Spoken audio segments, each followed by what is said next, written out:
Wellness Reimagined, biohacking for arm wrestlers. Training for a sport like arm wrestling puts the body through a lot. Some ignore the pain and discomfort and drive forward but risk serious injury. Or some give up and find themselves looking for another sport to participate in, while others, like myself, are interested in putting as much focus into recovery and rehabilitation as the strength and conditioning aspects of getting to the next level.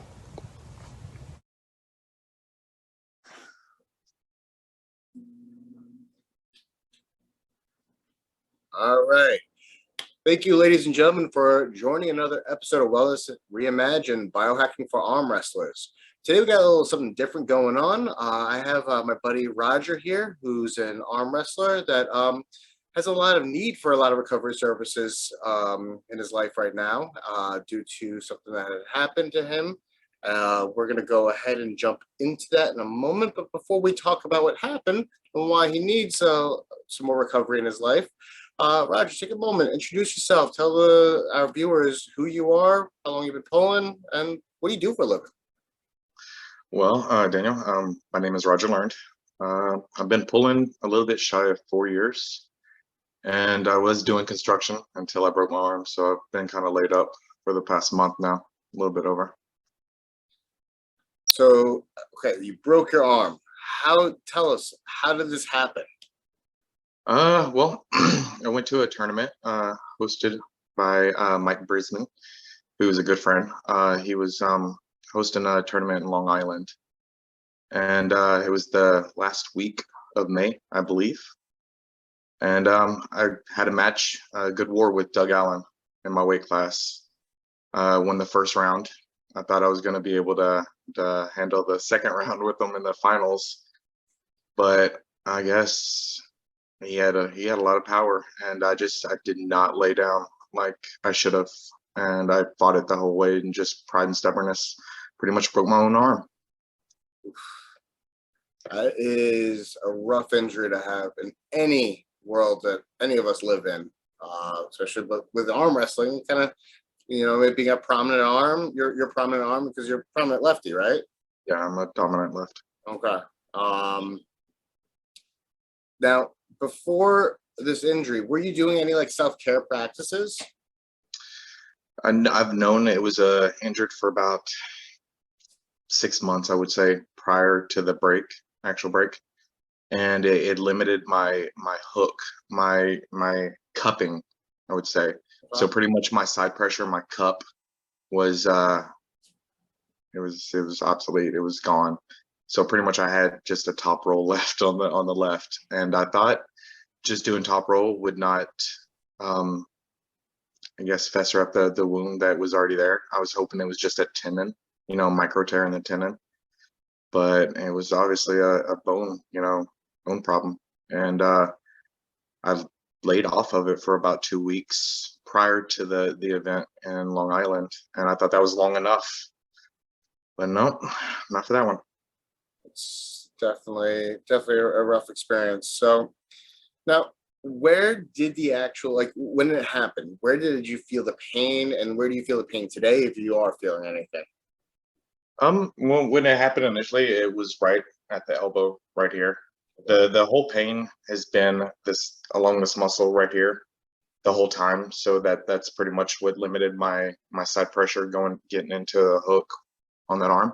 Gotcha. And right there is where the bone broke. It was right above the bone right into the elbow, leading into the elbow. So that whole area. Wow.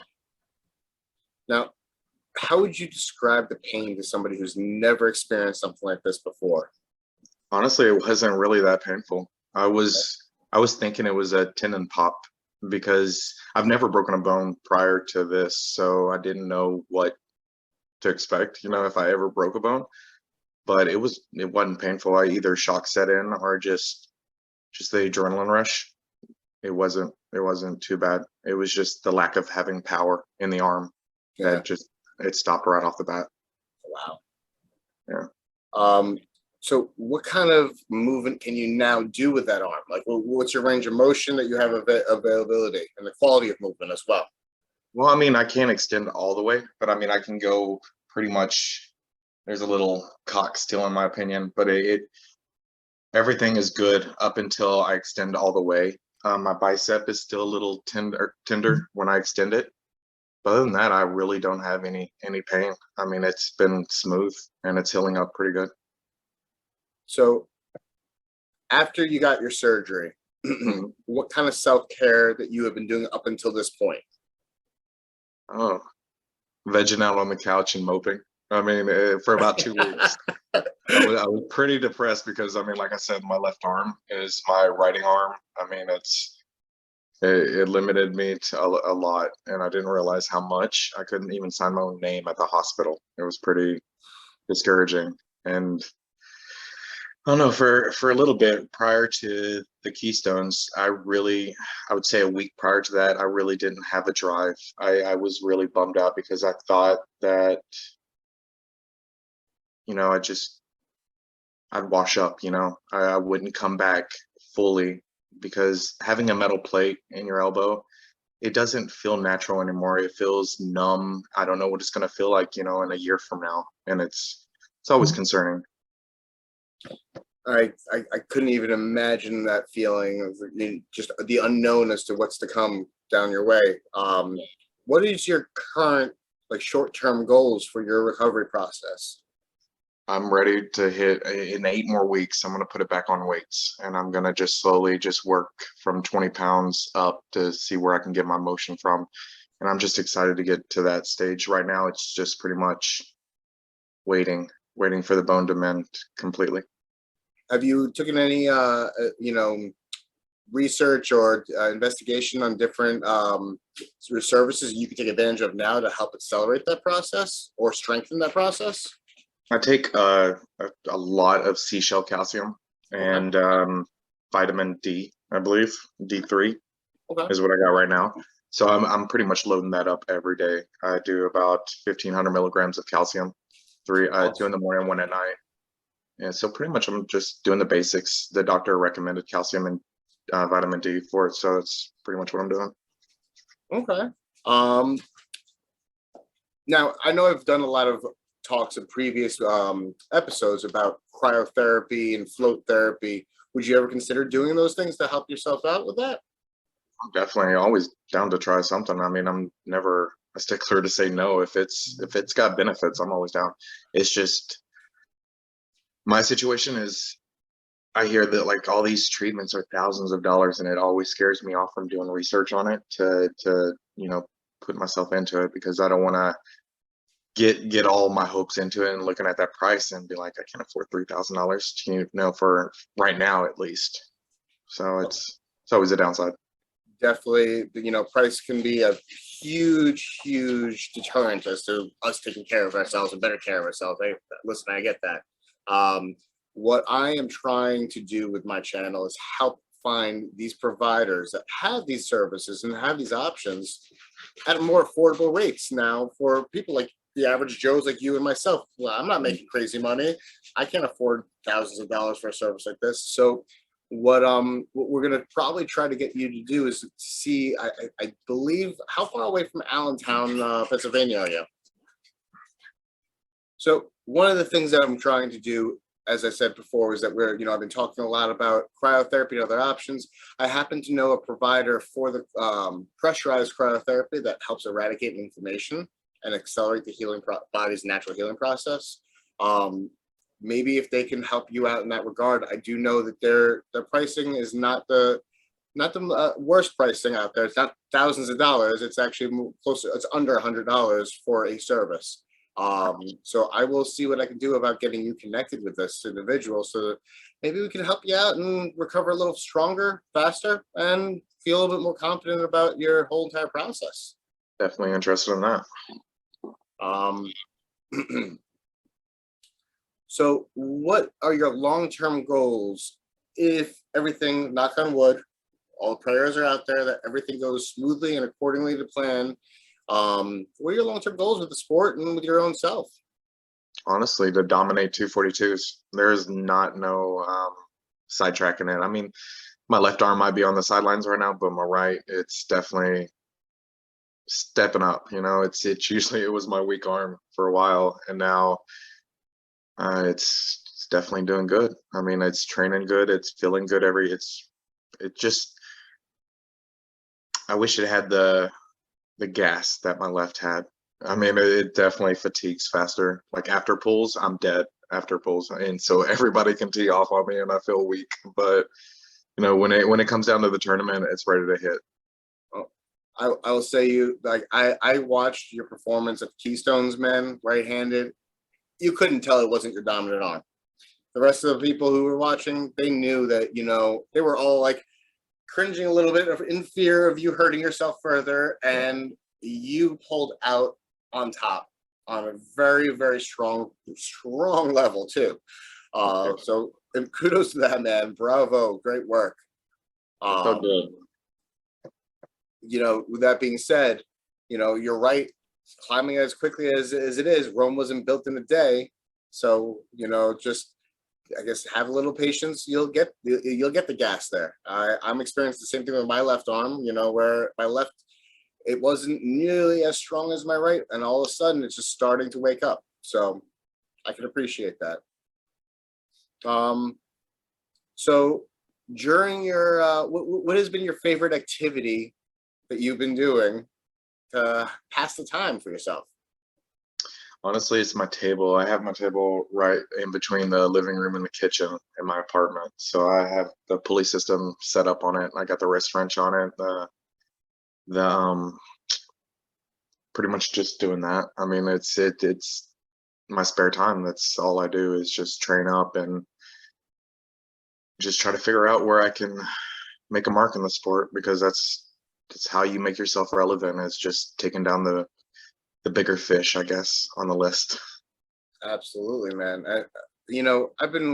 I started arm wrestling just under 2 years ago, and so I've seen you skyrocket. When I first met you, it was in Pittston, PA, 2020, and I was floored when I saw you, and I was like, who is this guy? This baby face looking individual, as sweet as an individual as it could be, but he's a murderer at the table. What is this? And I was like, this is a sport I could get behind. I can get involved into and enjoy, because I myself, I like to be a kind individual outside in the real world, but once I'm on the table, I'm a creature of a different origin. So that's what changed my game, honestly, is having the distinction between friends outside the arm wrestling table and then being pretty much enemies on the table. I've always had a smile. I mean, in the first 2-3 years, you'll see my matches, I'm just smiling away, and I'm really not taking it serious. But as soon as I flip the switch, so to say, it changed. I mean, being more aggressive, people think that's an asshole move, but it helps spark the power that comes out, because laughing and giggling at the table is just, there's a place for it. And if you want to win, and if you could be 20 years into the sport and have a great time, because it's more of a hobby at that time. Me, I'm trying to climb it, so I've got to take it serious, and that's pretty much how I changed my game on that one. Right, it definitely showed in your track record. It showed in your climb.